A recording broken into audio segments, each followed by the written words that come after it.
Welcome to ATN Global News. First, the headlines. Rivers Court demands 12 over corpse murder. Philip Shaibu dumps PDP for APC. Tinubu congratulates Justice Anukam. FCCPC imposes $222 million fine on Meta. South African police bust Major. Met Lab Kingston to face 20 years in prison. Osimhen to get £4 million wage increase at PSG.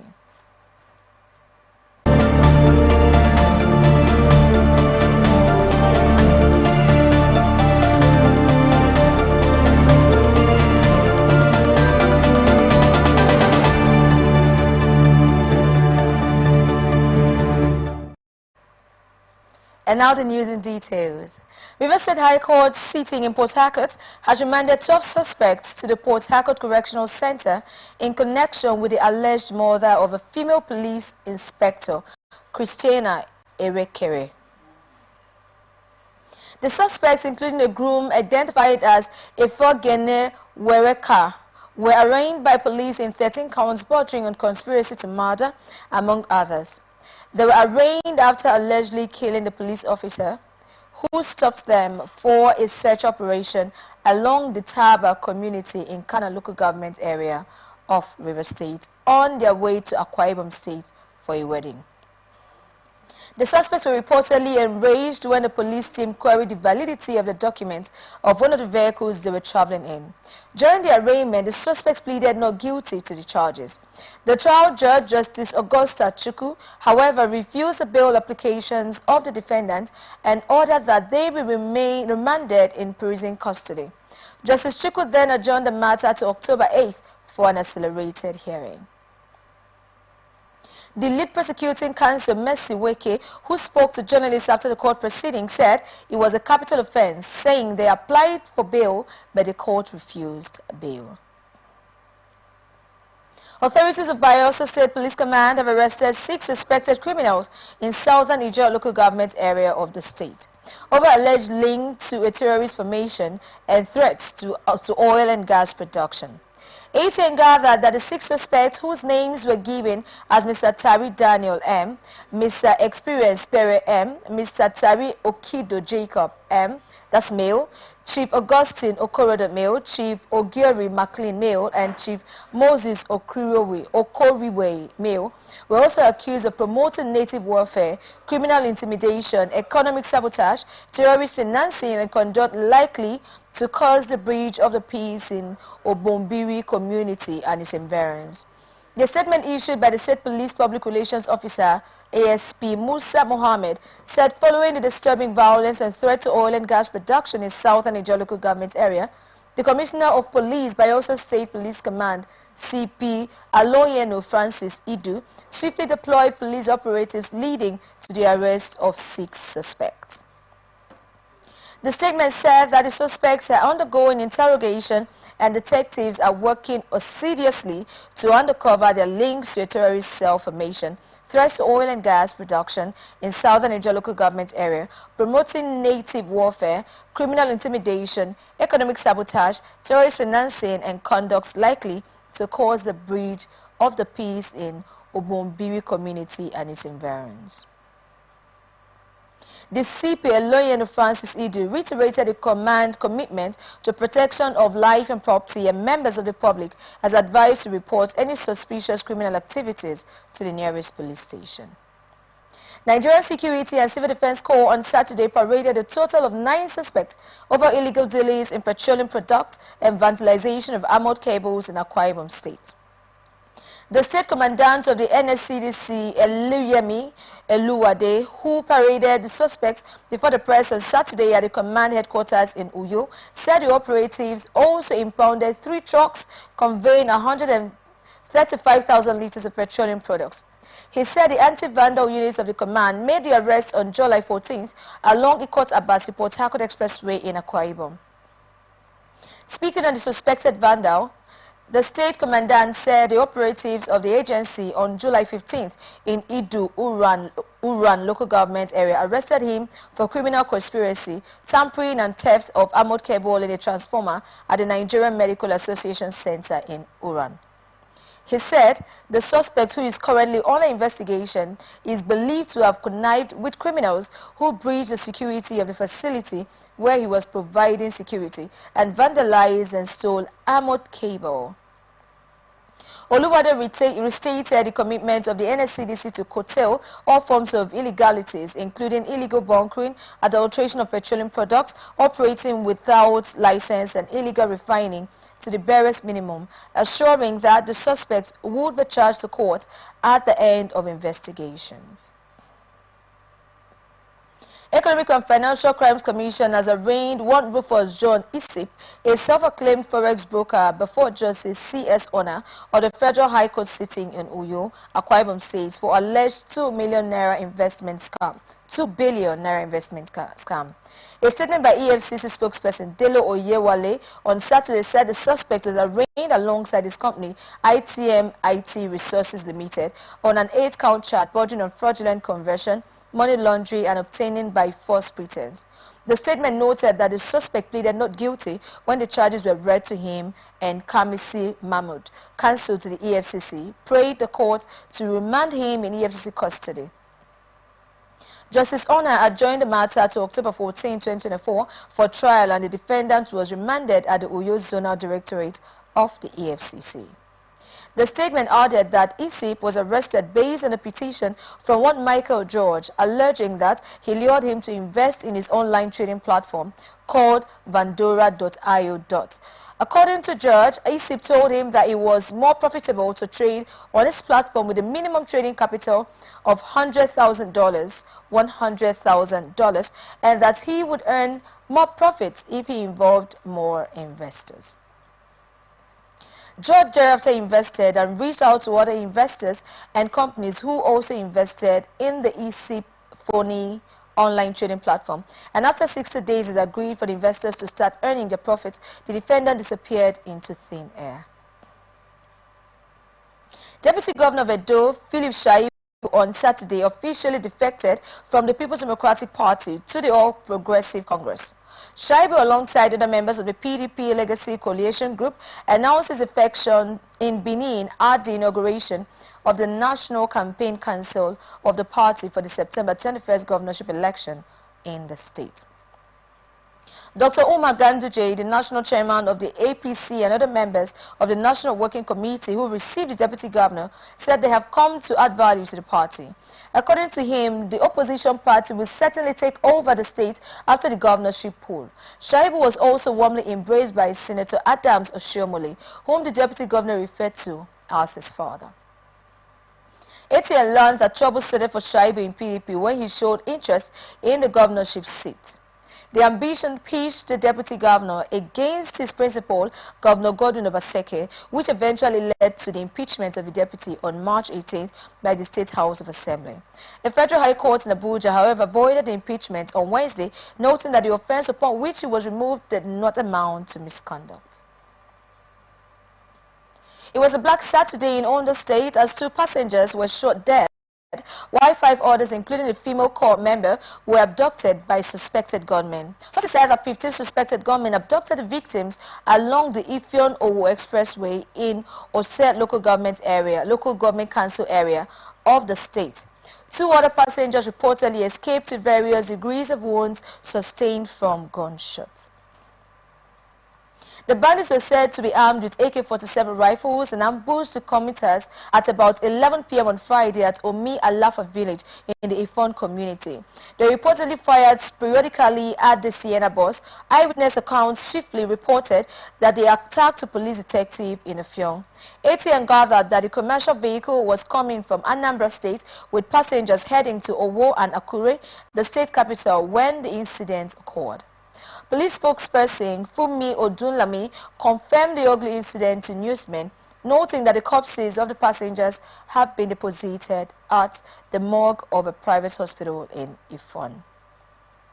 Odunlami added that the details were still sketchy, however, the police operatives are fully on ground, combing the forest to ensure that the kidnapped victims are rescued. Gunmen suspected to be bandits invaded Mbacha community in Mbacha Council Ward, Castina Ala local government area of Benue State on Friday night, killing 18 people. Sources from the local government told newsmen that the attack took place around 11 p.m. despite the curfew imposed by the state government. The bandits were said to have gathered the villagers under the pretense of addressing them before opening fire. The source further disclosed that 18 bodies were recovered by the military on Saturday morning. ATM recalled that the Benue State Governor, Reverend Father Hyacinth Alia, had 2 weeks ago imposed a 6 p.m. curfew, 6 p.m. to 6 a.m. curfew in the Sankera axis following a violent protest in Ukum local government area. The Sankera axis, comprising Castina Ala, Ukum and Logo, has been a hotspot for criminal activities in the state. Confirming the incident, the chairman of Castina Ala local government area, Justin Shaku, said the bandits have completed the attack before the military could arrive. Shaku also mentioned that several people were wounded during the attack. Efforts by newsmen to reach the police public relations officer, Catherine Anene, were unsuccessful as her phone rang out. However, the special advisor on security and internal affairs to Governor Hyacinth Alia, Joseph Ha, confirmed the incident. National Orientation Agency has warned Nigerian youth against the unpredictable nature of the planned protest. The State Director of NOA Bauchi State, Mrs. Theresa Omaga, issued a warning in a statement in Bauchi State. While appealing to youth to share their planned nationwide protest stated for August, she proposed dialogue as a path to peace and meaningfully engaging the government over the youth grievances. Omaga said, while Nigerians have a constitutional right for peaceful protests, experience has taught that it does not always end as intended, hence the need for a rethink, noting that the government is not insensitive to the plight of Nigerians and would not fail to give a distinct ear to the youths if they resort to meaningful dialogue. ATL landed a planned protest by Nigerians over economic hardship is currently gaining traction in different parts of the country and has not only triggered concerns but also trailed mixed actions. Meanwhile, security operatives from across the country are said to be mobilizing against the intended protest slated between 1st to 10th August 2024. Gunmen ambushed and killed the Gara of Chanchaji, His Royal Highness Tanumi Kumbia and his son Yusuf along the Takum Chanchaji Road of Takum local government area of Taraba State. ATL learns that the sad incident happened when the traditional ruler and his son were returning from a funeral event in Takum. Governor Abu Kefas, who confirmed the incident, has since directed law enforcement agency to bring the perpetrators to justice swiftly. In a press statement issued by his media aide, Emmanuel Bello, the governor expressed his condolences to the bereaved family, the Chanjaji community, and the entire people of Takum.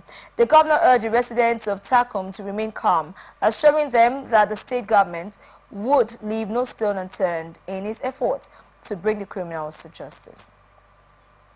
Also reacting to the sad development, the President General of TIF Cultural and Social Association, Taraba State, Chief James Barker, in a statement condemned the killing and called on the government and security agencies to diligently investigate the murder and bring the perpetrators to justice.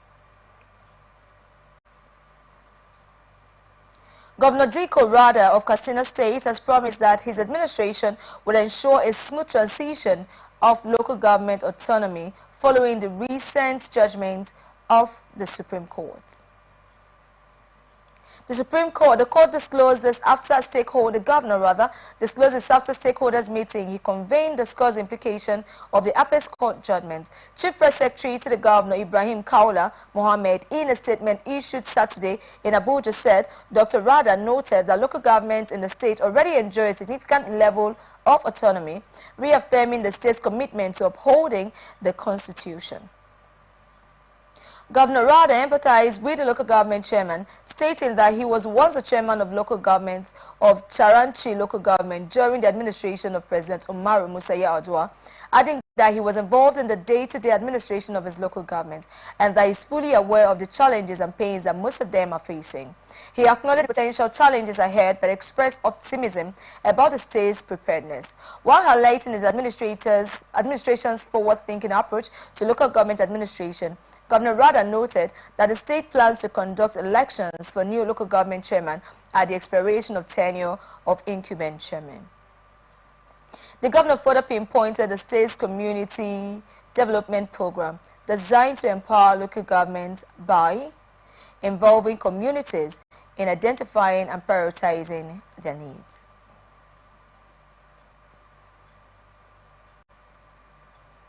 A 300-level student of Nasarawa State University, Mustafa Osama, was reportedly killed in the forged robbery attempt in Akwanga local government area of Nasarawa State. ATN gathered that the incident occurred on Friday night around 8 p.m. along the Gudi-Akwanga road, according to sources. Osama, who has been buried in Doma on Saturday morning, according to Islamic rites, was said to have been hit by a bullet fired by the gunman. A family source confirmed that the deceased was driving when he was struck by the bullets. The robbery attempt was thwarted by operatives of the Nigerian police who responded immediately to a distress call. According to the state's police public relations officer, DSP Rahan Nassel. Police said they have arrested 3 suspects over housebreaking, robbery of gold and other valuables in Abuja. The first public relations officer, ACP Olumuyiwa Adejobi, said this during a media briefing in Abuja. He added that the suspects were arrested following an investigation by operatives of the intelligence response team. Adejobi said further investigation revealed that the prime in the case was a fish trader at the Kado Fish Market in Abuja. He said the suspects had raided 3 houses in the Lumbe area of Abuja before getting to the 4th house, where they jumped the fence and used a motor jack to expand the bars of the burglary. Adejobi said the suspects expanded the bars of the burglary and had access to the house when they searched for items they could steal. He said in the process they found a safe in the house, went away with it, used a hammer and chisel to break the safe forcefully, disclosed this while parading the suspect at the command's headquarters in Dutse, the state capital. According to him, the vandals were arrested within 4 months for vandalizing public properties for their own personal use. He stated that the suspects were apprehended in Yakwanshi, Roni and Taura local government area for vandalizing electronic wire cables. The suspects, who were brought to the station for a discreet investigation, confessed to vandalizing the cable wire, which is estimated to be worth 962,000 naira.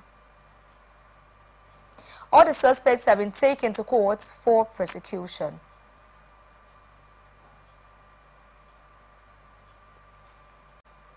You're watching the Global News on Atlantic Television Network. We will be back after this break.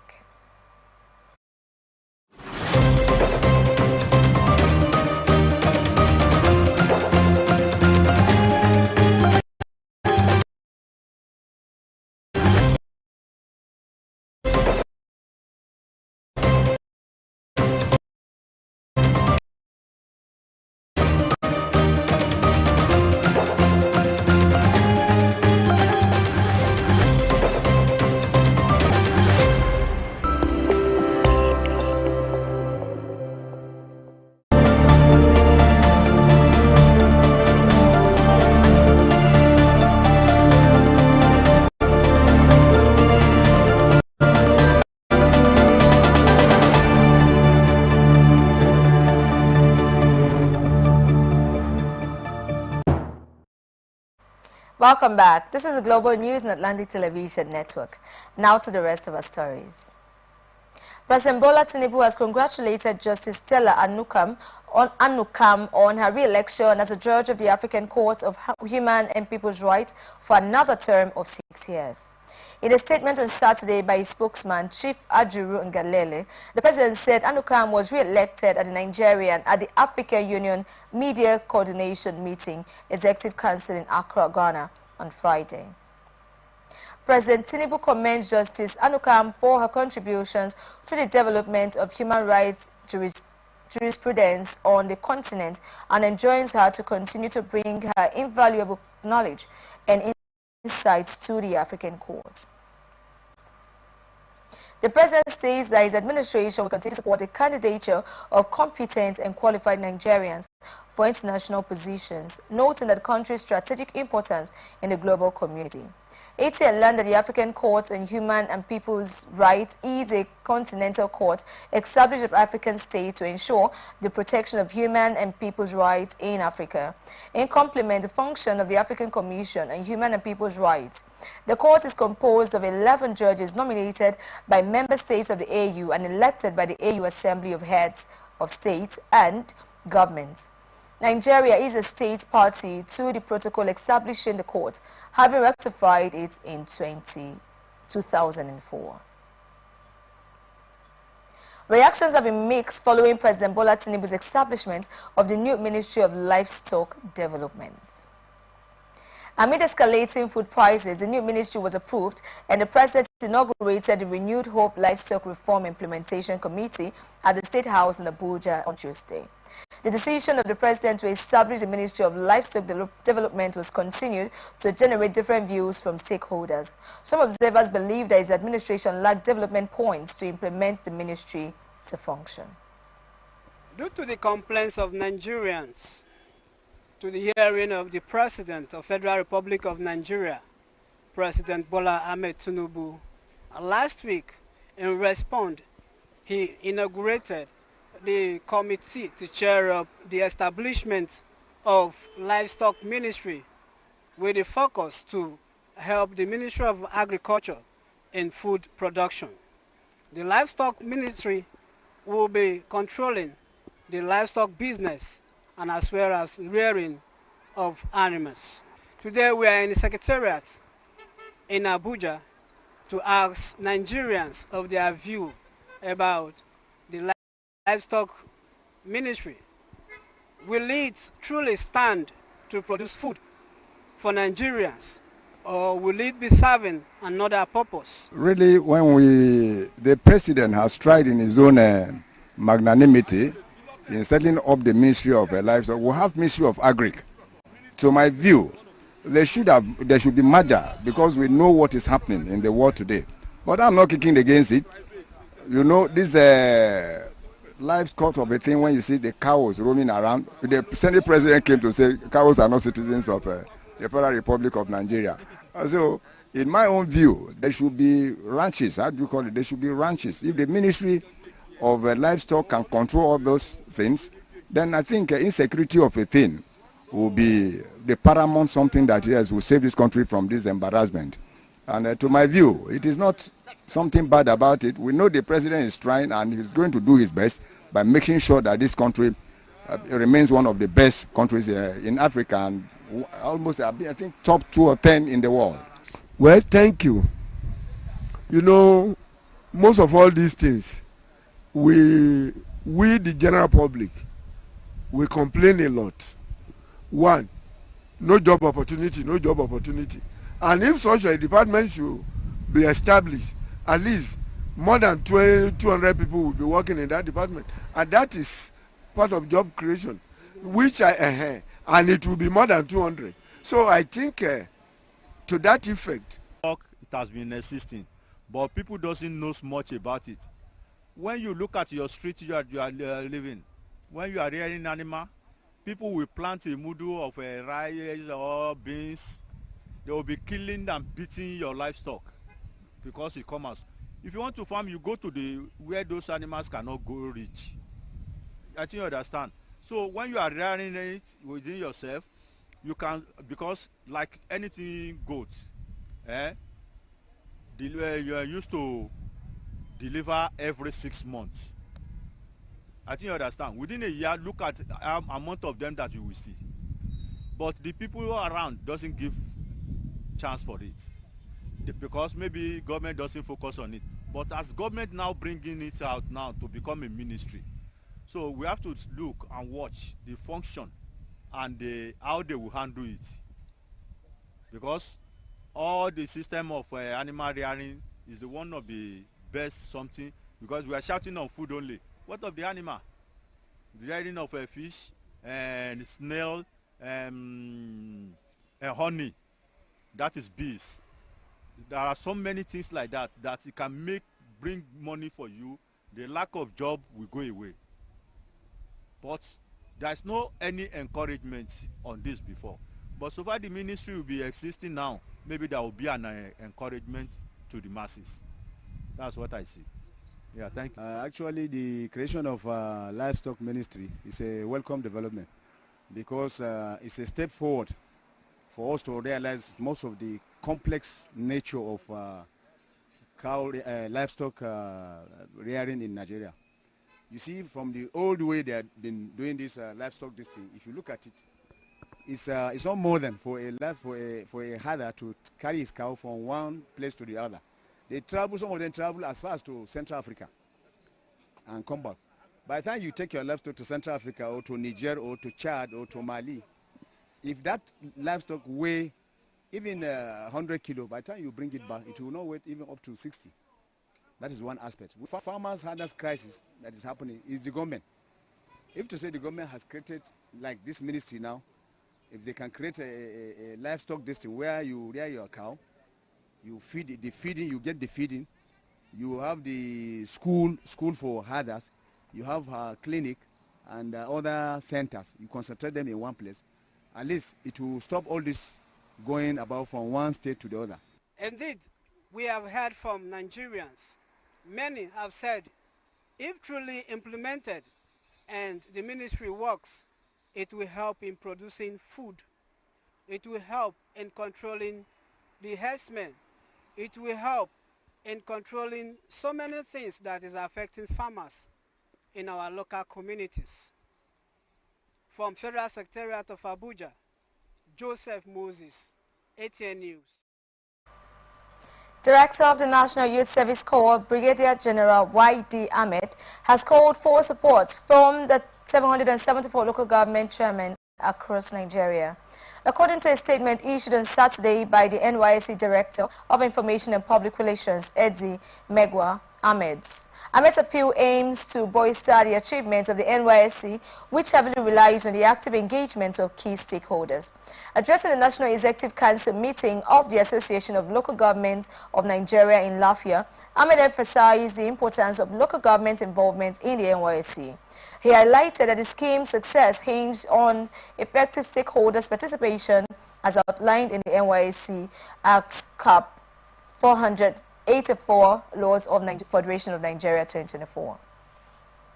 General Ahmed stated further that the role of the local government is critical to the smooth operations of the NYSC because the majority of the corps members posted to serve in the rural areas support development strides, especially through their primary assignments in schools, primary healthcare centers, and other aspects of the national economy.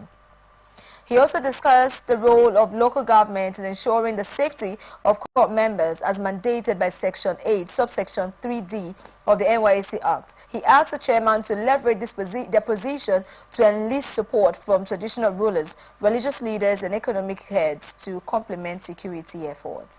Additionally, Ahmed recommended that local government authorities hosting NYSC orientation camps enhance local security measures to safeguard these facilities.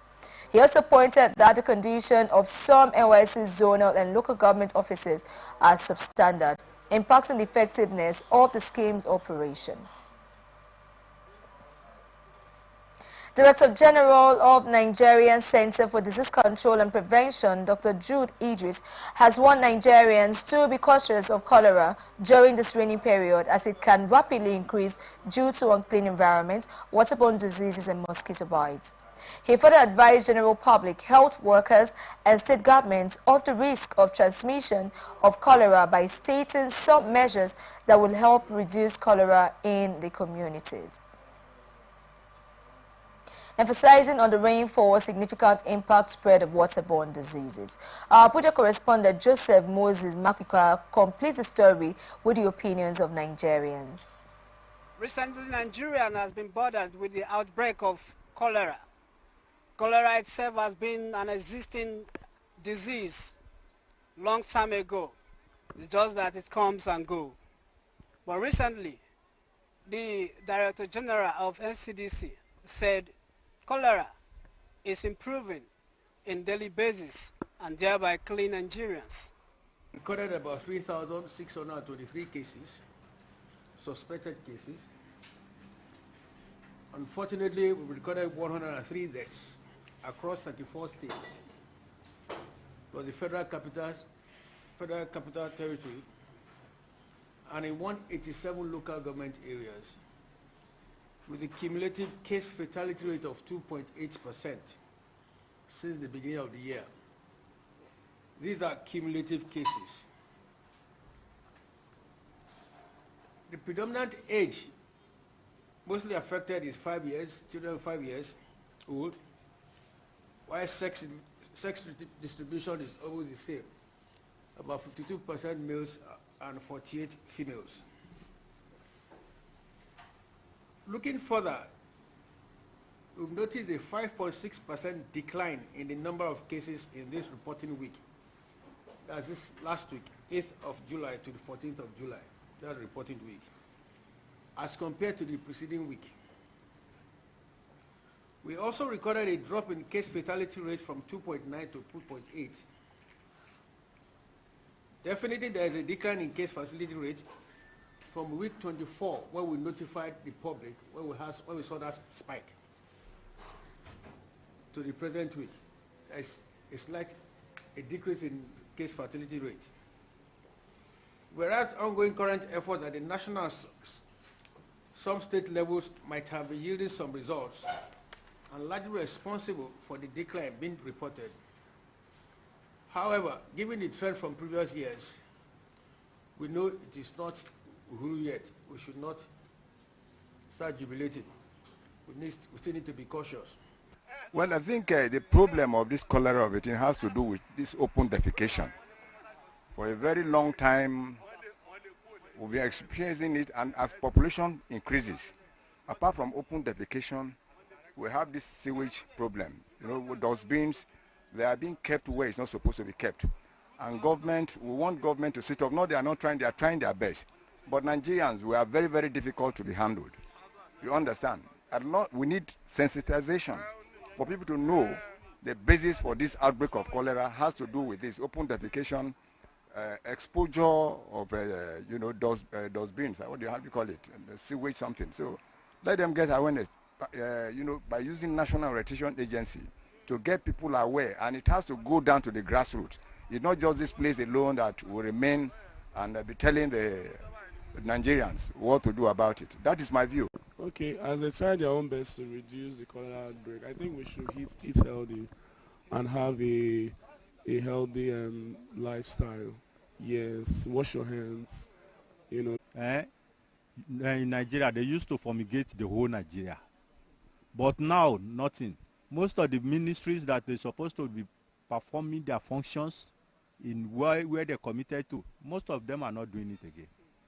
So there's no way we cannot see sudden disease.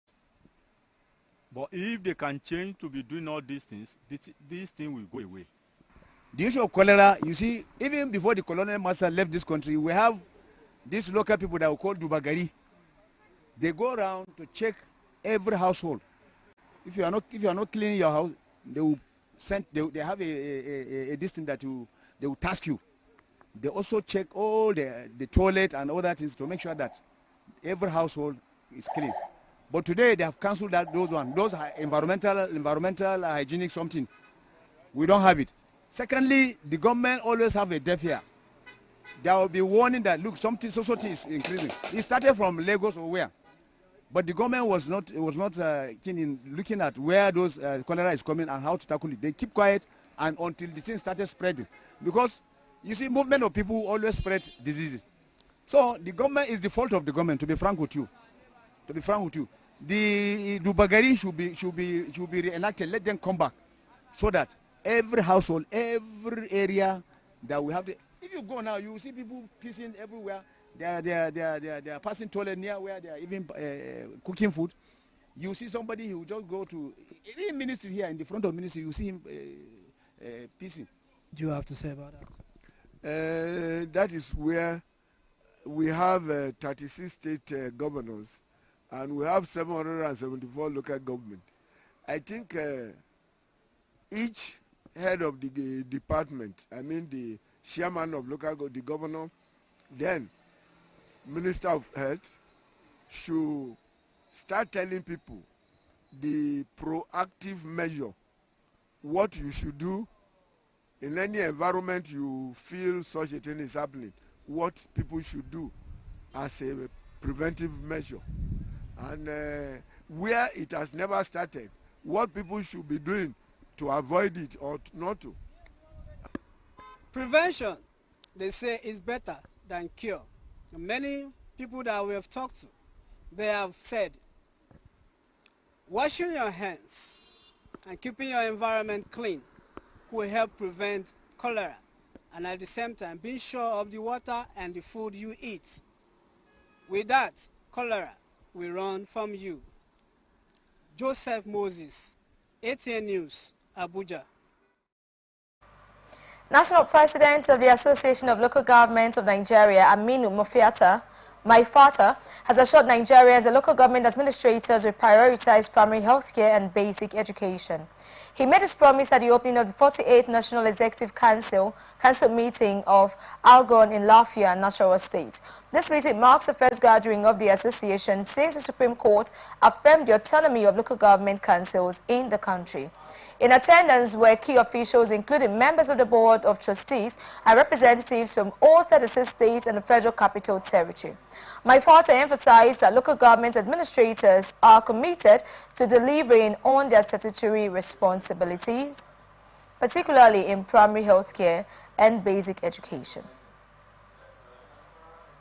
He acknowledged that the task won't be easy, but expressed confidence in the abilities of grassroots leaders to provide democratic dividends to local communities. The Algon National President expressed his gratitude for the confidence reposed in local government councils by the presidency, state governors, and the Supreme Court. He assured me that they will work tirelessly to justify this trust. Now, business news. Speaker of the House of Representatives, Tajuddin Abbas, has said lawmakers are committed to addressing all issues affecting the ease of doing business in Nigeria amid challenges surrounding the full takeoff of the Dangote refinery. The Speaker said this when he led the leadership of the House of Representatives on familiarization visits to Dangote refinery on Saturday. Speaking after they were conducted around the facilities by the president of the Dangote Group, Aliko Dangote, Abbas noted that the tour was part of continuous effort to understand and support key industries in the Nigerian economy. The visit comes amid the outrage which followed the revelation of the Chief Executive Officer of Downstream Petroleum Regulatory Authority, Farouk Ahmed, that Dangote refinery's petroleum products are inferior to imported ones. Ahmed also said that the Dangote refinery was not licensed to operate, noting that it is risky to make the company's petroleum products monopoly in the sector. The development has resulted in confusion in the country's oil and gas sector. ATM recalled that the Vice President of Dangote Industries Limited, Debakama Edwin, had alleged that international oil companies in Nigeria are frustrating Dangote refinery by selling crude oil at higher prices. This comes after the chairman of Dangote Group, Aliko Dangote, announced that the 650,000 barrels per day refinery will kick off the supply of fuel by August. Dangote has said that if his refinery comes on board, Nigeria will stop the importation of fuel, which sold around 617 to 650 naira per litre. Earlier on June 3, 2024, the Senate, led by the Senate President Godswill Akpabio, had visited the Dangote refinery. Federal Competition and Consumer Protection Commission has imposed a fine of $220 million on Meta, parent company of WhatsApp, Facebook, and Instagram, for an unauthorized appropriation of personal data without user consent, discriminatory practices against Nigerian users, and the abuse of Meta's dominant market position. A statement by the Federal Competition and Consumer Protection Commission on Friday said the decision was taken after its joint investigation with the Nigeria Data Protection Commission revealed extensive and ongoing violation of Nigerian laws following a comprehensive 38-month investigation into its data privacy practices and market behavior. According to the statement, between May 2021 and December 2023, the investigation scrutinizes Meta's privacy policies and practices, uncovering multiple infringements of the Federal Competition and Consumer Rights Protection Act and the Nigerian Data Protection Regulation. These violations include the unauthorized appropriation of personal data without user consent, discriminatory practices against the Nigerian user, and the abuse of Meta's dominant market position. The investigation concluded that Meta engaged in abusive and invasive practices against Nigerian data subjects, such as transferring personal data across borders without authorization and forcing users to accept exploitative privacy policies. Despite being given numerous opportunities to present their case, Meta's defense were deemed insufficient by regulatory bodies. The final order issued by FCCPC mandates several corrective actions for Meta to comply with Nigerian laws. This includes ensuring Nigeria users' right to data self-determination, ceasing unauthorized data transfers, and eliminating discriminatory practices. The order also imposes $220 million penalty on Meta, emphasizing the gravity of the violations. Up next, international tidbits. South African Police Service said Saturday that they have uncovered a huge illicit drug laboratory on a farm in Groboland in the country's northernmost province of Limpopo, with 4 suspects being arrested. Those arrested in an operation included the farm owner and 2 Mexican nationals, the SAP said in a statement. The laboratory was discovered on a farm in Groesbeddal, a small town in Limpopo province, the police said in a statement.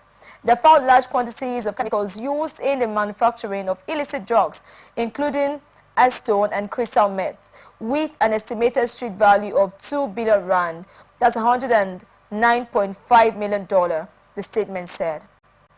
South Africa is a major drug transit country due to its geography and international trade links, and also a growing market for synthetic drugs, according to the United Nations Office on Drugs and Crime. Methamphetamine trafficking is particular in the rise in Africa, the UN agency said in its 2023 World Drug Report. It is not clear whether the suspects were manufacturing drugs to distribute within the country or elsewhere.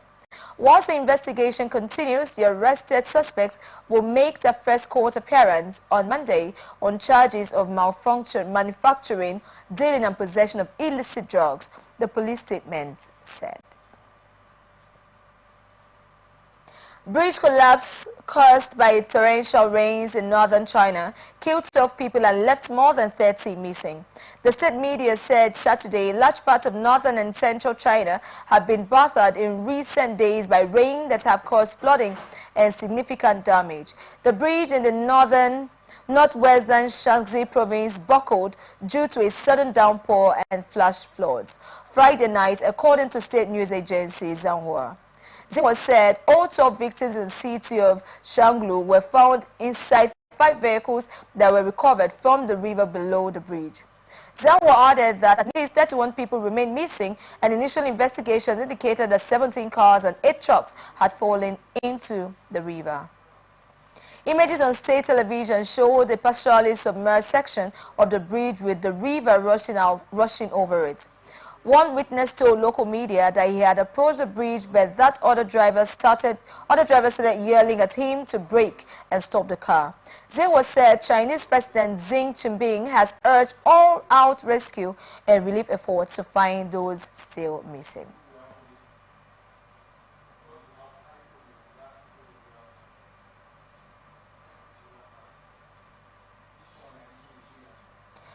Controversial actor Yul Edochie has appealed to Nigerians to exercise patience with President Bola Tinubu amid calls for protest. Edochie acknowledged the country's hardships but believes protest is not the solution, citing the potential for violence, destruction, and loss of life as seen during the NSAS protest. He advocated for patience and continued dialogue, ensuring that President Tinubu is listening and working to address the issues. Actress Tonto Dike has spoken on the planned protest by youths, saying it was not necessary. She acknowledged the struggles and rights to protest but suggested more effective ways to address the issues. She expressed sadness over the economic hardships and rising costs of living but cautioned against protests, citing the potential for damage and derailment as seen in the hashtag #EndSARS protest. Instead, she recommended forming a representative group to engage directly with President Bola Tinubu, advocating for a more strategic and diplomatic approach. She believed peaceful dialogue and community development can lead to positive change and unity.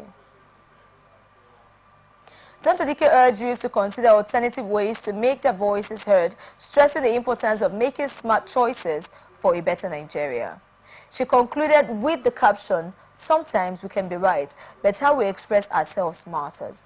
This is a heartfelt plea to all Nigerian youths. Let's make smart choices.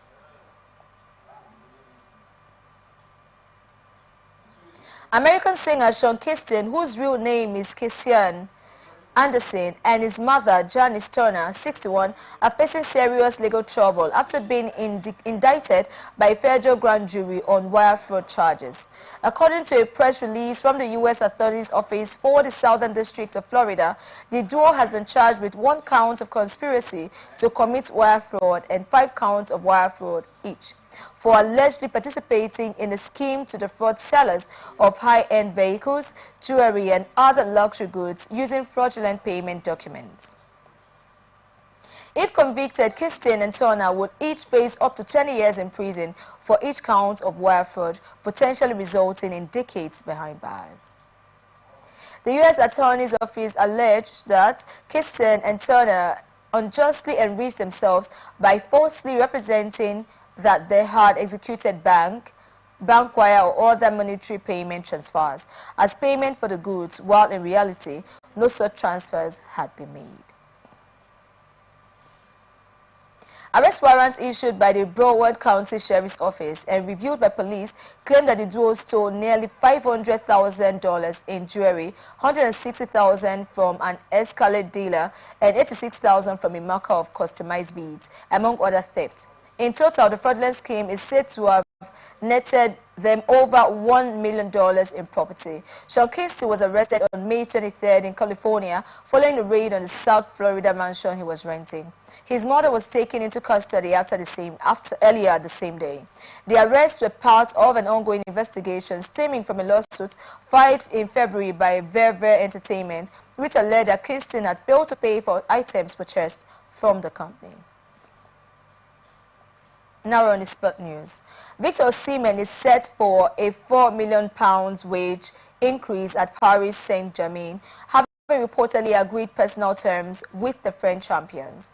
According to Tot Sports, the Nigerian striker has shaken hands with the French giant on a 5-year deal worth £14 million per season, which represents a significant pay rise from his current £10 million annual salary at Napoli. The 25-year-old's agent, Roberto Calenda, was in Paris earlier this week to negotiate with PSG. However, the Ligue 1 side must still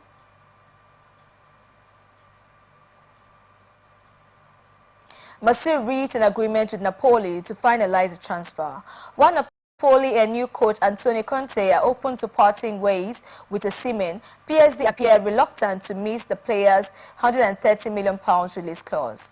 Reports suggest that they would offer £100 million plus a player to secure the deal. Sky Sport Italia earlier reported that PSG had proposed a deal that would include Carlos Soler, Nodi Michele, or Lee Kangin as part of the transfer package.